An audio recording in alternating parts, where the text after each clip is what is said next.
যারা দলে থেকে বিরোধিতা করছেন তাদের দৃষ্টান্তমূলক শাস্তি দেওয়া উচিত, এই হুঁশিয়ারি দিয়েছেন তৃণমূল সাংসদ শতাব্দী রায়।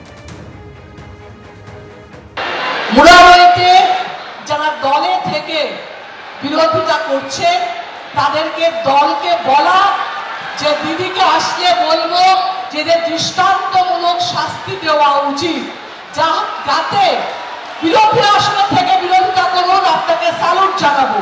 কিন্তু দলে থেকে পাশে বসে যদি আপনি ভাবেন কংগ্রেসের হয়ে ভোট করবেন, অন্য দলের হয়ে ভোট করবেন, এমন শাস্তি দেওয়া উচিত যাতে আপনার ছেলেমেয়ে বলে বিরোধিতা করতে না পারে, সেই কথা বলা উচিত।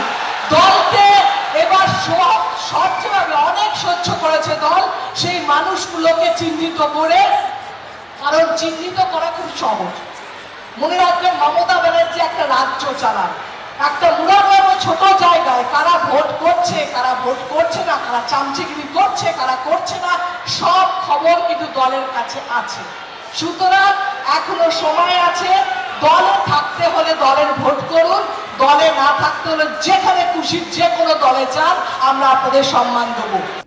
অন্যদিকে কলকাতা পুলিশের ডিসি শান্তনু সিনহা বিশ্বাস ঘনিষ্ঠ ব্যবসায়ী জয় কামদার, যাকে গতকালই ইডি গ্রেপ্তার করেছিল, তাকে 28 এপ্রিল পর্যন্ত ইডি হেফাজতের নির্দেশ দিয়েছে আদালত। আপনারা জানেন যে জয় কামদারের বাড়ি থেকে 1,20,00,000 টাকা, অন্যদিকে অফিস থেকে আরও 50 লক্ষ টাকা উদ্ধার হয়। হাওয়ালা লেনদেনের অভিযোগে কোর্টে সওয়াল করা হয় ইডির তরফে। উচ্চপদস্থ অফিসারদের সঙ্গে জয় কামদারের চ্যাটের তথ্য পাওয়া গেছে। ফোন থেকে পাওয়া চ্যাটের সূত্র ধরে কোর্টে দাবি করা হয় ইডির তরফে সোনাপাপ্পুর অ্যাকাউন্ট থেকে জয় কামদারকে 1.5 কোটি ট্রান্সফার দাবি করে 15 লক্ষর কিছু ট্রান্সফার হয়েছে। 40 কোটি হাওয়ালার জন্য ব্যবহৃত 150টি অ্যাকাউন্টের হদিশ পাওয়া গেছে। ইডির সূত্রে এমনই দাবি করা হয়েছে। তাই জামিনের আর্জি খারিজ করে 28 এপ্রিল পর্যন্ত এই জয় কামদারকে নির্দেশ দিয়েছে আদালত।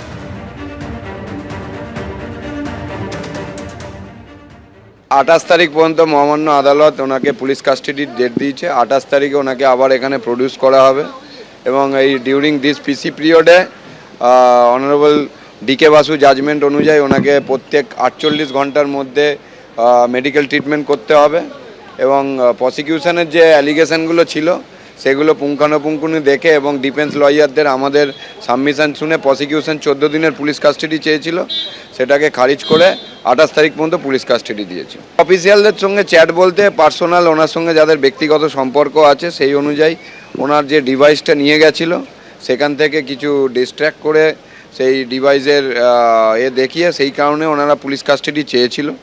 সেইগুলো যথাযথ সম্পূর্ণভাবে প্রমাণ করার জন্যই মহামান্য আদালত 28 তারিখ পর্যন্ত পুলিশ কাস্টাডি দিয়েছে। 28 তারিখ অবধি ইডি কাস্টাডি পেয়েছে ফর ইনভেস্টিগেশন। 28 তারিখ একটার সময় প্রোডাকশন করার জন্য বলা হয়েছে। 48 ঘন্টার জন্য প্রত্যেক 48 আওয়ার্সে ডাক্তারকে দিয়ে দেখাতে হবে ওনার হেলথ কেমন আছে, আর কিছু নয়। বাকি একটা সাসপেক্ট করছি দ্যাট দেয়ার ইজ সাম যেটা প্রসিডস অফ ক্রাইমের ব্যাপার আছে।